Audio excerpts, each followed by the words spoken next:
Dear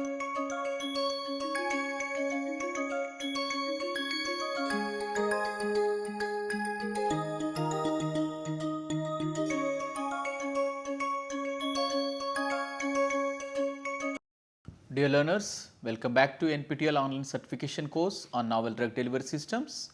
I am Dr. Satish Devanapelli, Assistant Professor at Department of Pharmaceutical Sciences and Technology, Institute of Chemical Technology, Mumbai. In our novel drug delivery systems, we started with the topic of transdermal drug delivery systems. In that, we have discussed what are the transdermal drug delivery systems, and we have discussed what are the factors which will influence the bioavailability of the transdermal delivery systems, and then we have discussed the what are the components which are involved in the development of the transdermal patches. And in our previous class, we discussed on the two small topics, that is the types of transdermal patches, and also we have discussed the permeation enhancement strategies for the transdermal drug delivery systems.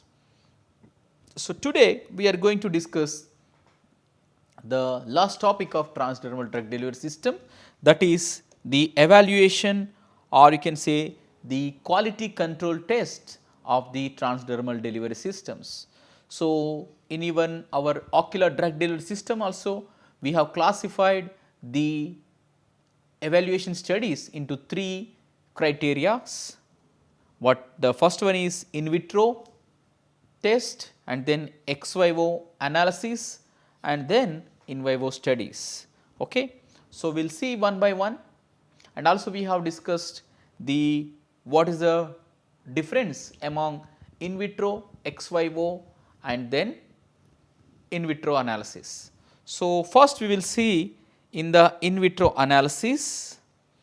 So, we will see the physical evaluation of the patches. These are simple tests which will give the physical properties of the patches. So, whenever evaluation comes, we can classify again into different categories based on the physical studies, chemical studies, and then biological studies. So, first we will start with the physical evaluation of the patches. By using of simple digital micrometer, we can measure the thickness of the each patch. So, you should take the minimum 20 to 30 number of the patches randomly from your batch, and then see the thickness at different places of the patch, and then calculate the values and get it done, and then compare with the standards and what are the limit you are expecting that you need to provide. So, thickness is measured at multiple points using the digital micrometer. So, that will speaks about the uniformity of the thickness throughout the single patch as well as within the batch. So, that is very important for your drug delivery application. If any variations comes in the thickness, it definitely will help, will impact on the drug content as well as drug release, and then further absorption also.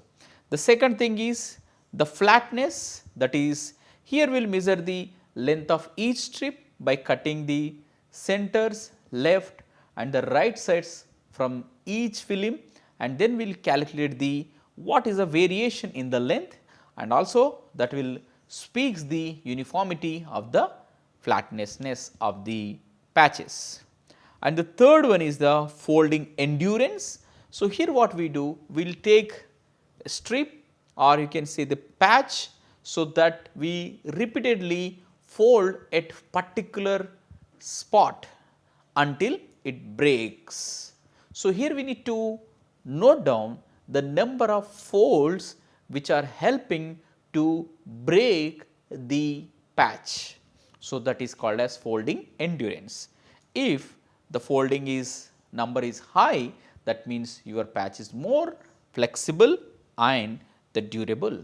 So, these all thickness, flatness and the folding endurance, which are very important during the manufacturing as well as during the storage, and also when you are in customer will use these patches, in such case also these physical properties are very important.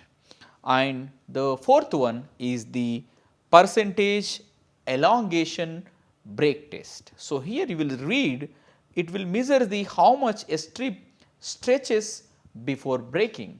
So, we need to take the length of strip and after that we need to stretch it and again see the length of the strip and find out and put it that values in the formula, that is the elongation percentage, that is length before strip breaks, and record the initial length of the strip, and L1 minus L2 by L2 into 100, that will give the elongation percentage of the your patch. And this need to be performed in not in single patches, we need to take more number of samples randomly, not on the based on the interest. Yeah. And second classification, or you can say in second evaluation test, we are going to see the adhesive properties of the materials. So, here there are the tests, that is the tack test, peel adhesion test, third one is the shear adhesion test. Okay. So, these are the recommended by the pharmacopoeias. There are the other studies which we are not going to discuss because of the time limit, and today we are focused on only the pharmacopoeial recommended evaluation test. And if you need more information, there are the references, you can go to that the articles and you can read it. So, the first one is the tack test, second one is the peel adhesion, third one is the shear adhesion. Now, you can again further classify into this, one is speaks about the tackness and also second one speaks about the adhesion. So, peel adhesion, tack, shear adhesion must be determined to evaluate the adhesion performance of the patches. That is mandatory. After developing of any patches, we need to see the adhesion. So, these three are recommended. Now, the tack test, peel adhesion tests are described in the USP, US Pharmacopoeia, also Japanese Pharmacopoeia and also European Pharmacopoeia. Whereas, the adhesion test, whereas shear adhesion test is described only in the USP and the European Pharmacopoeia, not in the JP. Okay. So, the tack property of patch is the adhesion to the skin or surface with minimal pressure, that we need to find out by using the tack test. So, here in the tack test we have one example, that is rolling ball tack test. So, it is simple experiment. So, here we try to find out the softness of the adhesive polymers, which is related to the tackiness of the material. So, now what we do, here we select the stainless steel ball which have 7 by 16 inches diameter. So, that need to be released from the track, that is an inclined track. Now, you can see in the picture. So, this slope is very very important for that, and also the ball size also is recommended as per the standards.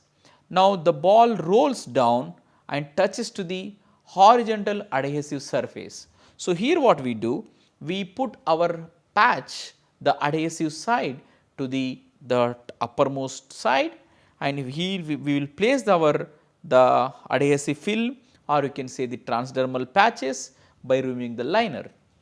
Now, we will release this ball and we will see the how much this ball is traveling, okay, from this place to this, and that speaks about the adhesiveness of your formulation. Now, you can see here also you can see the ball is released, and then after falling here, so it is moved to this place. So, that area need to be measured. The distance the ball travels on the adhesive is measured in the inches. So, if it is have high adhesiveness, high tackiness, definitely your ball will not move further, right. So, based on that we need to do the calculation. The shorter distance, the higher tackiness, that means the sticky of the adhesiveness.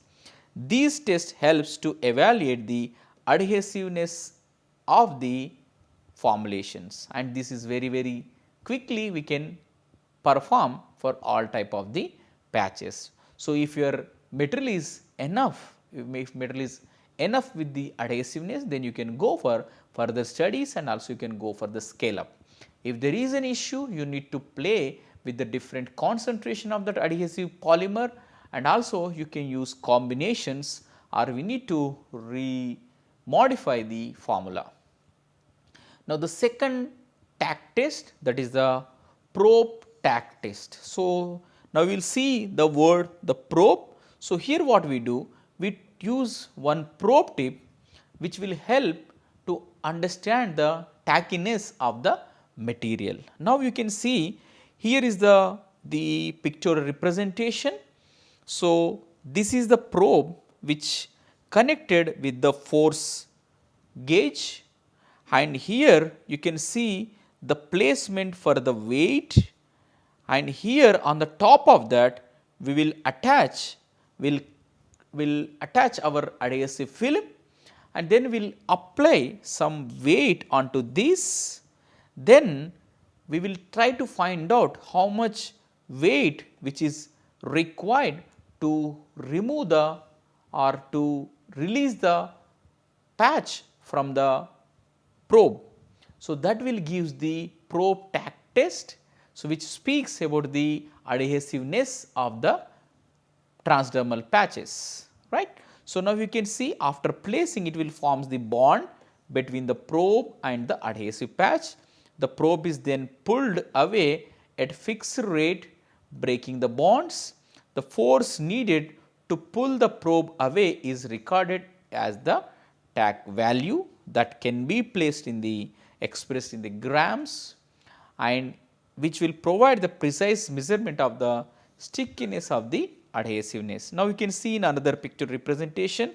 So, here is your stationary, there you will place your adhesive membrane, and this is you need to place your probe or some weight. After that, keep it for contact time, and then you apply some force or pressure to remove the probe with the attachment from the adhesive membrane. So, that will give the tackiness of your material. So, the method is probe tack test, and the previous one is the rolling ball tack test. Now, we are moving to the peel adhesion test. So, here we will try to see again adhesion by peeling. Okay. So, here what again we will measure? We will measure the force required to remove the adhesive coating from a surface. Peel adhesion depends on the molecular weight of the polymer, type and amount of adhesives or additives used in the formulation. So, here this is the procedure we need to perform. First step is apply a single tape to a stainless steel plate or other backing membrane. So, here there is a standard stainless steel plate, okay, and there we need to apply, and then pull the tape away from the surface at either 180 or 90 degree angles. Now, you can see this is also standard substrate plate. Now, after placing of your patch here and here, you need to pull your patch at 180 degree angle and also here at 90 degree angle. So, here after pulling we need to measure the force need to peel the tape off. So, here we can use some of the digital instruments which will measure the force required to peel at 180 as well as 90 degree angle. So, the high force indicates the stronger peel adhesion, that means better adhesive performance. Again similarly in previous experiments whatever we have seen, if there is a problem or variations in the required adhesion, you need to modify your formulation and we need later you can further test the peel adhesion. Once you satisfied and if the results are according to the standards are expected, then you can go further. Now, here we will see one indication adhesive failure, that means no residues. So, that is desirable, right. Cohesive failure, residues on the substrate, this is not at all recommended, that is undesirable, right. In the second adhesion test, we are seeing the shear adhesion test. So, here the previous one is the peel adhesion, this works on the shear. So, similar to the in case of the tack test, we have seen the probe tack test. This also works according to the tack test. So, here also we will apply same principle and we try to measure the cohesive strength of the adhesive membrane.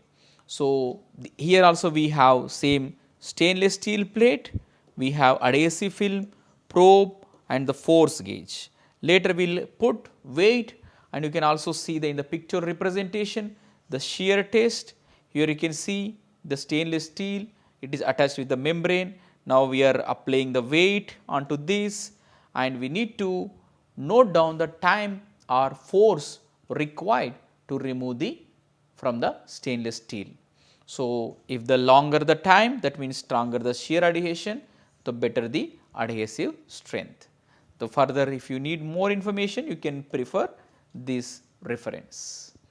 And yes, the third characterization now we are discussing related to the drug. So far we have discussed on the physical and as well as peel and tackness test.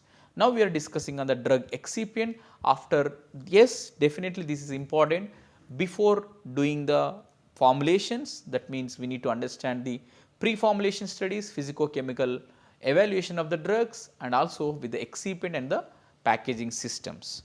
So, after formulation also we need to see whether any change in the drug properties because of the by using of solvents and excipients and also in the packaging system with the process that we need to check. So, that can be performed by using thermal analysis, UV spectroscopy, chromatographic technique, that is nothing but HPLC or LCMS method. Even the by performing FTR we will understand the what are the changes in the functional groups of the molecules. So, this is very important to before going for the stability and bioavailability, we need to check the drug excipient interactions.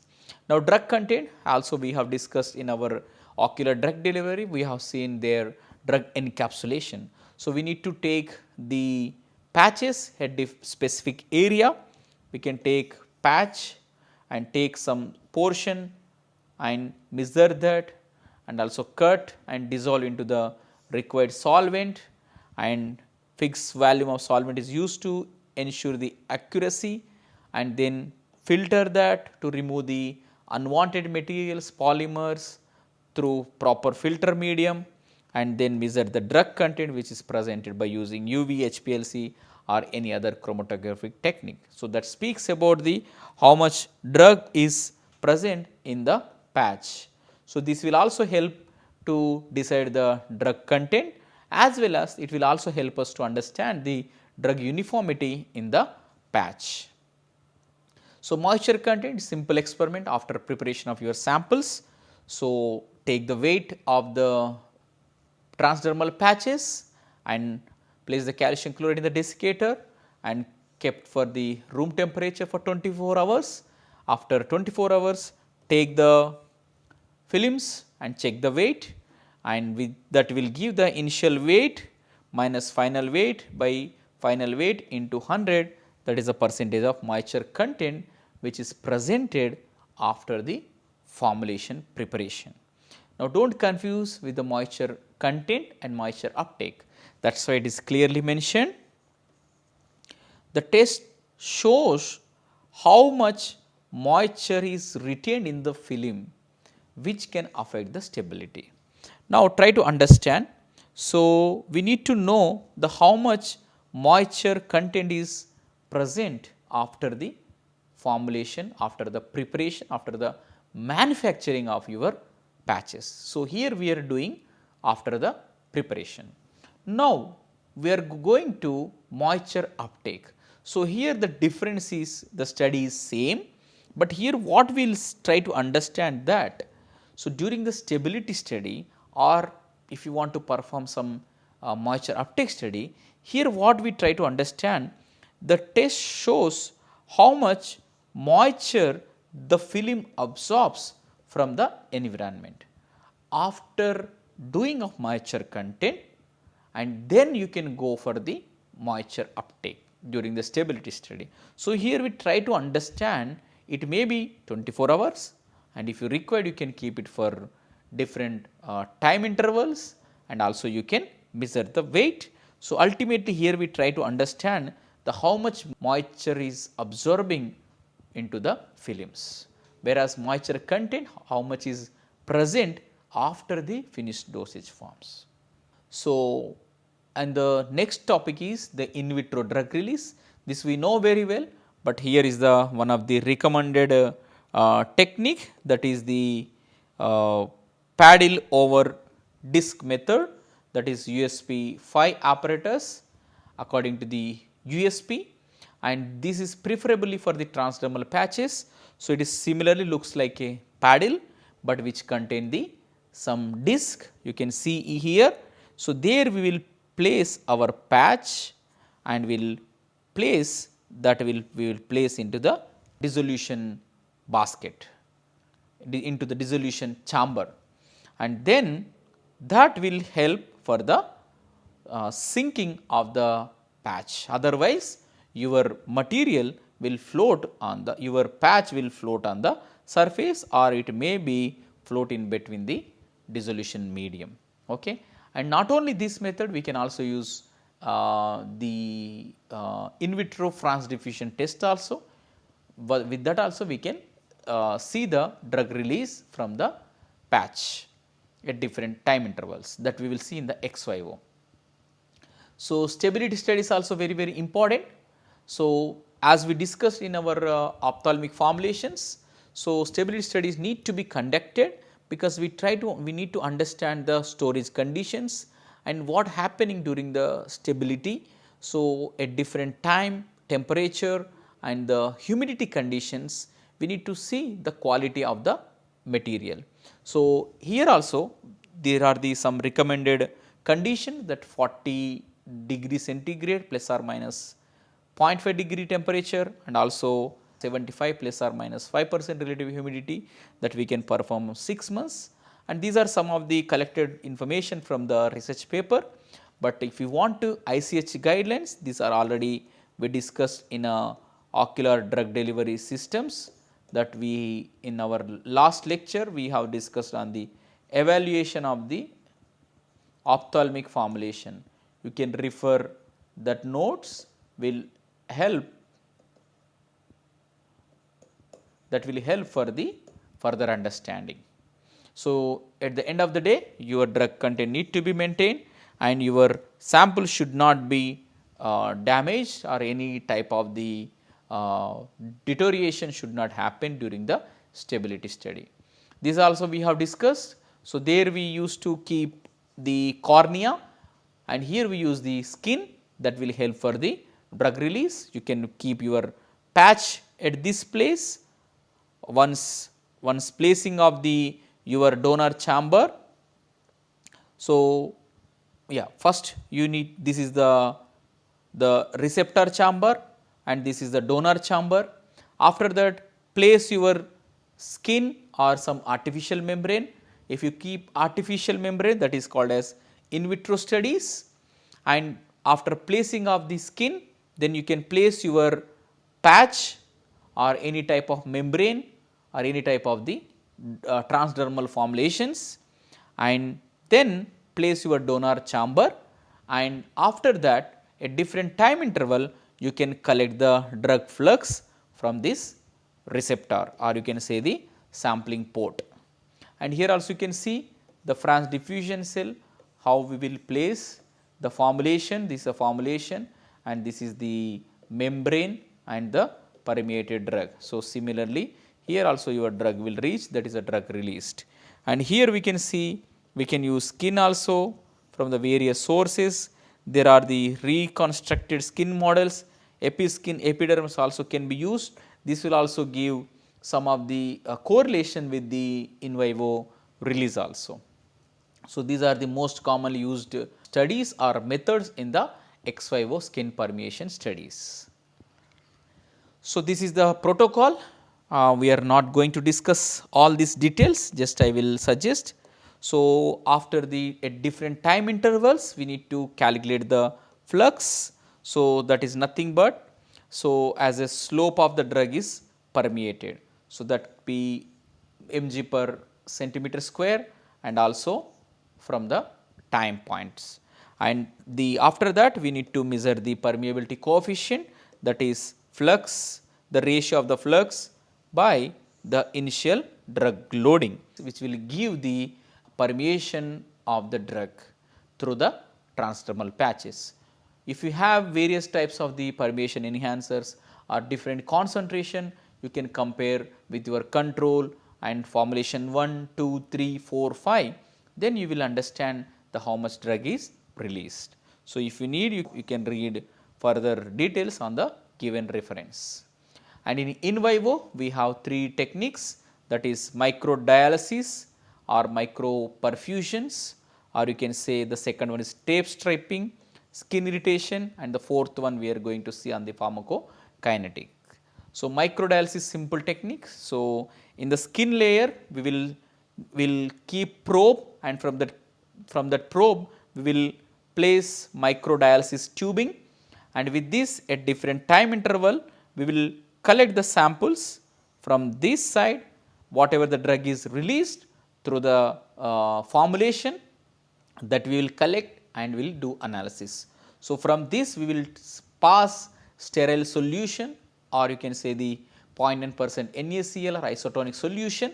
At different time interval your drug will permeate to the various skin barriers. So, this will be placed below the stratum corneum, and at whatever drug passes, that will also enter into these tubings, which are the semi permeable membranes.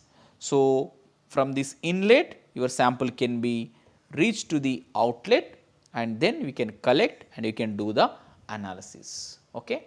So, you can see some details here, we are not going to discuss all things here, you can read further. If you have any doubts we can discuss in the live sessions. So, a semi permeable membrane that need to be placed, and from that we need to pass the sterile buffers, and we need to, this is a flow rate you need to maintain, that will mimic the blood circulation and drug molecule diffuse, and that we need to collect and we need to check the studies that will help for the preclinical and clinical studies. So, second thing is tape stripping, nothing but we will put the adhesive tape and we will remove the corneum, stratum corneum, to enhance the release. Now, you can see there is a gap here. So, it several times we need to put the adhesive tape and we need to remove the stratum corneum, so that we are reducing the number of layers of the stratum corneum, and that will help for the high permeation. With this also we need to understand the permeation through the stratum corneum. Now, the details are provided, this also proposed by the US Department of Health and Human Service, and it will also give the prediction for the in vitro and in vivo studies. So, these are the procedures which I already discussed. We need to use adhesive tapes at different times we need to do, and after that, after several times, what we can do, you can take that strips weight, the increment of the weight, that will speak about the stratum corneum coming out from the skin. And second thing is protein estimation. You can take that corneocytes from the adhesive tape which we stripped out from the skin. So, that will also speaks about the how much skin is coming out also by using of microscopical studies or some of the microscopic examination also will give the removal of the stratum corneum. And the third one is the skin irritation. This already we have discussed in case of the eye irritation, that is Dray's test, or we have studied as a ocular irritation. Similarly, we need to clean the skin and we need to remove the hair cleanly, and then we can place the patch and we can see the what happening with the skin at different time intervals. We can see the any redness, any irritation or any type of infection is happening, that we need to note down, and then we need to give the rating as per the requirement. This need to be compared with the positive and negative controls. If there is no irritation, there is no redness, swelling, that means your material is the can be used for the transdermal formulations. So, this is a protocol which is given. So, whatever irritation that need to be classified as per the standards. So, this helps to assess the safety and potential irritation of the patches. And here we were going to see these same the drug loaded transdermal patches. We need to understand the absorption, distribution, metabolism, excretion within the skin and the systemic circulation. After administration, we need to see the ADME profile, and if the drug is loaded, then we can see the effect of the drug on the skin, as well as after absorption we need to measure the efficacy, safety and the optimal dosing regimen of the transdermal based patches for the treatment. So, pharmacokinetic and pharmacodynamic. Pharmacokinetic speaks about the how body does to the drug, and pharmacodynamics speaks about the response, activity and the efficacy and therapeutic efficacy of the formulation. That means how drug does to the body, that is related to the response, activity and therapeutic indication of the formulation. So, this can be performed in the various types of the animals, and also further if everything went very well, we can switch to the preclinical and further clinical studies in phase 1, phase 2, phase 3. If the formulation is working very well, you will get the approval from the regulatory body. So, yeah, so this is the entire story of the transdermal patches. So far we discussed on the what are the transdermal drug delivery systems. We have discussed the components, factors, influence. Also we have seen the various types of the transdermal patches, and then we have discussed what are the permeation enhancers used in the transdermal patches, and also we have seen the evaluation of the transdermal patches. With this, I am going to stop today's lecture. In our upcoming classes, we are going to discuss on other new interesting aspects on the novel drug delivery systems. Thank you so much.